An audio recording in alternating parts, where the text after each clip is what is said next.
The email arrived at 6:52 in the morning, before the coffee had finished brewing. That was the first thing I noticed, not the content, but the method. We had been married 31 years. She had called me from 2 rooms away, texted me grocery lists, left notes on the kitchen counter in her careful handwriting. She had never once emailed me. I stood at the counter and read it on my phone while the carafe filled. She wrote that the acquisition had finalized overnight, that her attorney had confirmed the full transfer, that she had been thinking about this for some time, and that she believed we both deserved a cleaner beginning. She used the phrase "a cleaner beginning" twice. The second time felt intentional. At the end, she wrote that she'd appreciate it if I could have my things out of the house by the following Friday. She signed it with her full name. I set the phone face down and waited for the coffee. It had been 11 months since Carver & Associates made the first offer on my wife's design firm. 14 months since she had told me about it over dinner, her voice careful and bright in the way it got when she was managing her excitement. She had built the company over 12 years, 3 employees at the start, 19 by the time the acquisition closed. I had watched it grow the same way I'd watched the garden behind the house grow, from the edges, attentively, without being asked to take part. The acquisition price was just over $900,000. I knew this because she had told me in September, before the lawyers got involved, before the language between us started to change. I poured the coffee and sat at the table by the window. It was early March. The silver maple at the back of the yard had just started to show the first pale green at the tips of its branches. I had planted it when we moved in, the year our daughter was born. It was thin then. You could circle it with one hand. Now it took both arms. I didn't reply to the email. Instead, I went to the office, what my wife called the spare room, what I had always called the place where things were kept, and opened the lower drawer of the filing cabinet. I kept documents the way I had kept structural calculations for 30 years, in order labeled cross-referenced. The folder I wanted was near the back. It was labeled with the year and the words Hartwell Design Group, Formation. I sat on the edge of the desk and read through it slowly. My wife had started her firm in a good year for interior design and a difficult year for small business lending. The bank had been willing, but they wanted security. At the time, we had equity in the house and a clean credit history and a shared account with a balance the loan officer called reassuring. The bank's requirement was straightforward: a cosigner on the initial business note and a secondary guarantor on the operating line of credit. She had asked me the week before Christmas, at the kitchen table, while it was snowing outside. I had said yes the same way I said yes to most things she asked, because I meant it. What I had forgotten, and what she may never have fully registered, was the other document. Not the co-signature on the loan, but the operating agreement. The attorney who drafted it, a careful man, though I had only met him once, had structured the business with 2 equity holders to satisfy certain lender requirements at the time. My wife held 90%. I held 10%, listed as a silent partner, with no operational role and no right to interfere in the company's management. We had never discussed it after the paperwork was signed. She ran the firm. I paid attention to other things, but the document existed, dated and notarized, with my signature on the 3rd page and my name in the header. I took photographs of every page and sent them to a number I hadn't called in nearly 2 years. My accountant's son had become a business attorney in Asheville. I had helped him move into his first apartment out of college. I wrote one sentence beneath the photographs. Something may have come up with my wife's business acquisition. Could use your eye when you have time. His response came while I was still holding the folder. Call me at 10. I'll clear the hour. I wrote the time on the back of an envelope and left the folder on the desk. Then I made the bed, because I had learned long ago that the days that required the most of you started better when the small things were already done. She called at 8:17. I let it ring. She called again at 8:24. I was in the garden by then, checking the raised beds I'd built the previous spring. The soil was still cold. I watched the phone light up on the porch railing and let it go. She called a 3rd time at 8:31. I answered because 3 was the number I had already decided on. Not from weakness, from precision. I wanted the gap to mean something without requiring explanation. She was composed, more composed than I expected, which told me she had been practicing this conversation wherever she was staying. She said the acquisition was complete, that she had spoken with her attorney, that she believed this transition was overdue, and that she hoped I would make it as straightforward as possible. She used the word transition 4 times in the first 2 minutes. I let her finish. Then I asked, in the same voice I used when reviewing load calculations with younger engineers, whether her legal counsel had reviewed the original business formation documents in full including the equity structure at the time of the initial lending arrangement. There was a pause, not long, maybe 4 seconds, but the quality of it changed the air in a way I recognized. "That's not relevant," she said. "The firm was mine. I built it." "You built 90% of it," I said. "The formation documents will reflect that accurately." She told me I was being difficult. She said I always turned things into procedures when I didn't want to face the real situation. I asked what the real situation was. She told me I knew perfectly well. I asked her to say it anyway. She hung up. I stood in the garden for a moment. The maple shifted in a low wind. I thought about calling my daughter, who lived in Cincinnati with her husband and their 2 kids. I decided to wait. Calling without something specific to tell her would only bring her into the middle of something she couldn't yet help with. I put the phone in my pocket and went inside to find my reading glasses. At 10 o'clock, I called my attorney. He was direct and asked good questions. He wanted to know the structure of the original note, whether the equity arrangement had ever been formally dissolved, and whether the acquisition agreement had referenced the company's full ownership history. I answered what I could and told him I would send the documents. He asked for 2 hours and said he would call back before noon. I spent that time the way I spent time when something needed settling, in the shop behind the house, working with my hands. I was building a storage cabinet for my daughter's garage, white oak, simple joinery. The wood was patient, the work required attention without requiring thought, which was exactly what I needed. My wife sent a message while I was in the shop. It said her attorney had confirmed her position and that she had arranged for a moving company to contact me about Friday. She said she hoped I would be reasonable. I photographed the message and forwarded it to my attorney with one note. "She's planning movers for Friday without my agreement. I haven't consented to anything." His reply came back in minutes. "Good, don't leave voluntarily. More for you shortly." He called at 12:40, which meant he had gone past the hour he promised. That told me something. He said, "There are 2 things. First, the deed on your property lists both names. She has no legal standing to require you to vacate without a court order or your voluntary agreement. Whatever her attorney told her, that part is settled." "I assumed as much," I said. He said, "The second part is more significant. The equity arrangement in the original operating agreement was never formally dissolved. Never amended, never restated, never bought out. When the acquisition closed, the acquiring company would have relied on the representations made in the disclosure schedules about the company's ownership structure. If those schedules listed her as the sole owner, there is a material question about what was represented versus what the formation documents actually show." I sat with that. "So her attorney may not know," I said. He said, "Her attorney may not know.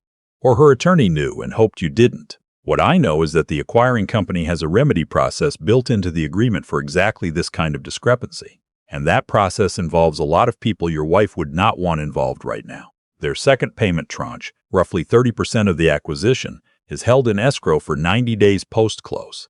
That money doesn't move without clean representations from all equity holders." I asked what we should do. He said he would draft a letter. No threats, no emotion.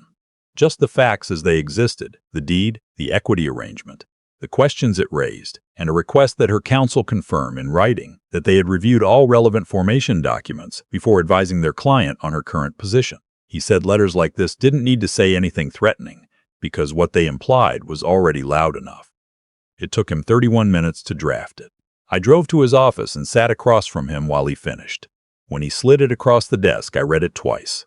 It was the kind of language that doesn't raise its voice because it doesn't need to. I nodded and told him it was right. We sent it by certified mail and email to the address her attorney had used on his letterhead. We were in the parking lot by 3 in the afternoon. My phone had buzzed 4 times since we sent the letter. I left it in my jacket pocket. My attorney said, "Let the voicemails collect. They're part of the record now." I listened to them in the car. 2 from my wife, 1 from a number I didn't recognize that turned out to be her attorney's office. My wife's messages were faster and less polished than the morning call had been. The composed version was gone. What replaced it was the voice she used when she felt the ground shifting. I had heard it once before, years ago, during a difficult stretch at the firm. It wasn't grief. It was the frustration of someone who had been entirely certain about something and then wasn't. I saved all 3 and drove home. That evening, my wife's friend came to the door. I had met her a handful of times at events connected to the design firm. She was warm in the practiced way of people who understood that warmth was professionally useful. She stood on the porch with a covered dish and said my wife had asked her to check in, that things were complicated and she hoped I was doing all right. I thanked her and invited her inside. We sat at the kitchen table. She was uncomfortable in the way people are when they've been sent somewhere they didn't fully agree to go. She told me my wife was going through a significant transition, that the acquisition had been more emotionally complex than anyone expected, that she hoped we could find some kind of understanding. After a few minutes, she said, she told me the business was entirely hers, that you had nothing to do with it. I looked at her without any particular expression. Then I got the formation documents from the office and set them open on the table in front of her, folded to the page with my name in the header and my signature on the third line. She read it quietly. Her face did something careful and complicated. She didn't mention this, she said. People tend to leave out the parts that complicate their position, I said. I don't hold that against you. She left 15 minutes later and forgot the dish on the counter. It turned out to be a very good lasagna. I put it in the refrigerator and didn't think too long about the particular irony of it. The following morning, my attorney called before I had finished breakfast. He said, "The acquiring company reached out to me directly this morning. Their general counsel. They flagged a discrepancy between the ownership representations in the disclosure schedule and what they found when they went back to check the original state business registry filing." I set down my coffee. He said, "They're not in a contentious posture. They want clarity, not conflict. But they've placed a hold on the escrow tranche pending resolution of the ownership question. That's approximately $270,000. Sit still until there's a signed representation from all equity holders." I looked out the window. The maple was catching the early light. "Does her attorney know?" I asked. He paused. He said, "I suspect her attorney was aware the equity arrangement existed and calculated it was dormant enough that no one would look too closely. The acquiring company looking closely was not part of that calculation. I sent formal notice to her counsel 30 minutes ago. Her attorney called me back in under 20 minutes. His client would like to arrange a meeting." We met the following afternoon. My wife arrived with her attorney, a man in his early 60s who had the look of someone who had recently received information he wished had come earlier. My attorney and I were already seated. The room was quiet. My wife sat across from me and kept her eyes slightly above mine, the way people do when they're carrying something they haven't set down yet.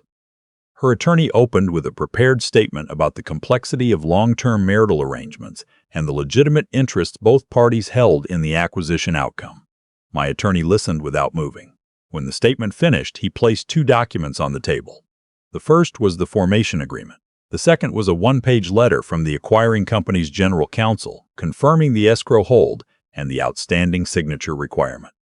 Her attorney read both documents. I watched him absorb them. He was thorough, which I respected, even under the circumstances. When he finished, he set the pages down and looked at his client, then back at my attorney.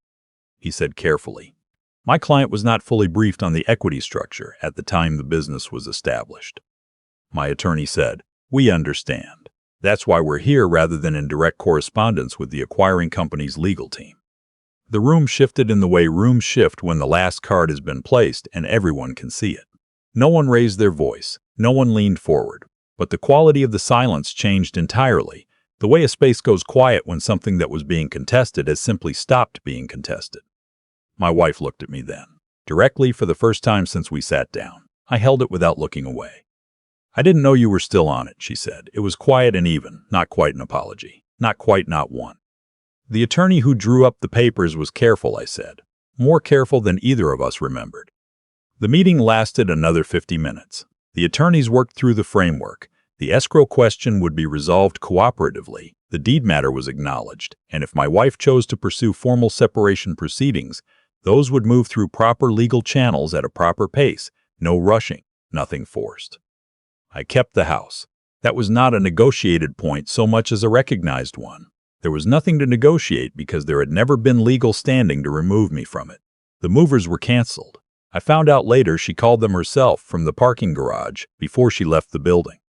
My wife and I walked out separately. She paused near the elevator, her attorney a few steps ahead. She turned and looked at me. She said, "I thought when the money came, I thought things would finally be clear. I thought I'd have enough to just—" She stopped. I said, "Money doesn't make things clear, it makes them louder. Whatever was already there gets amplified." She was quiet for a moment. Then she stepped onto the elevator. I stood in the hallway for a few seconds. Not because I was uncertain about what came next. I knew exactly what came next. The paperwork, the formal proceedings, the slow, careful architecture of a separation done without fire. I stood there because I wanted to mark it, the way I had marked every moment that week, not with drama, just with attention. I looked at my watch, 3:22 in the afternoon. My attorney appeared beside me. He didn't say anything. He tucked his folder under his arm and we took the stairs. Outside, the afternoon was clear and cold in the particular way of early March in the mountains. Traffic moved at its ordinary pace. A woman walked a small dog that was entirely convinced something of great importance had occurred near the curb. The world doing what it always does, regardless of what had just happened in the room above. My phone buzzed once, my daughter. How did it go? I wrote back, correctly. She sent one word back, good. I drove home and sat in the driveway for a moment before getting out. The house looked as it always had, the brick front, the said garden waking up from winter, the maple visible above the roofline. I had lived in this house for 28 years. Not the same as building it, but not separate from it either. I had repaired the porch steps twice, rebuilt the fence along the back line, added the workshop, laid the flagstone path one August weekend because the old brick pavers had finally given out. Living in a place and belonging to it are not always the same thing. I knew which one I was. In the weeks that followed, the formal separation moved at the pace such things move when no one is trying to accelerate the damage. Her attorney and mine exchanged documents. The acquisition escrow was released once I provided the required signature. I did so without condition, because I had no interest in interfering with something she had genuinely built. Her firm was hers. 90% of the proceeds were hers by every measure that mattered. The 10% came to me as part of the property settlement, which struck me as a fair accounting of something neither of us had thought about in over a decade. My daughter flew in at the end of April. We had dinner on the porch 2 nights in a row. She told me about her son's first chapter books, about the house she and her husband were considering. On the last evening, she said, "You never lost your footing. Not once. How?" I thought about that for a while. Panic arrives before the problem does, I said. It gets there first and makes everything worse. I'd rather come in after the panic has already spent itself and find the situation still workable. She leaned against my shoulder the way she had when she was small. The maple was fully budded. The evening was warm in the specific way of mountain spring. I have not spoken to my wife directly in several months. We communicate through our attorneys when necessary, which is rarely, and the communications are brief and without heat. What I feel when I allow myself to examine it honestly is not contempt. I find I can say that without qualification. What I feel is a kind of accurate sadness. Not the grief of losing something good, but the recognition that something I had believed solid had been resting, for longer than I knew, on a different kind of foundation than I had assumed. That is a particular kind of loss. It has its own weight and its own texture, and I have not tried to make it smaller than it is. She built something real. 12 years of real work, real clients, real skill. I had watched all of it. I had been proud of all of it. That remains true. None of it changed because of what happened in March. The man who drafted those original business documents was careful, as I said. I have thought of him with something close to gratitude. He was doing his job. He could not have known, in that conference room in the winter of the year our daughter was born, that the 10% he wrote into an operating agreement would matter 31 years later. He was simply being thorough. That is usually all it takes. My attorney and I had dinner once, a few months after everything settled. He said something I have turned over since. He said, "The people who come through these things with their footing intact are almost never the ones who knew they would. They're the ones who stayed organized when everything around them went loud." The workshop is where I spend most mornings now. The cabinet I was building for my daughter is finished and delivered. I'm working on a hall table with through-tenon joinery, the kind of detail that only matters to the person who made it. That's often the best kind. My phone stays in the house during those hours. I've gotten used to not watching it. The clock on the workshop wall is visible through the window from where I stand at the bench. I can see it when I need to. Most mornings I don't need to, but I know what time it is. That hasn't changed. Some things you keep not because you're afraid to let them go, but because they belong to the structure of who you are. The habit of precision, of patience, of staying put when the ground goes soft beneath someone else's certainty. You keep them because you have learned, slowly and with evidence, what they are actually for. The maple is in full leaf now. The yard is quiet most mornings. That's enough.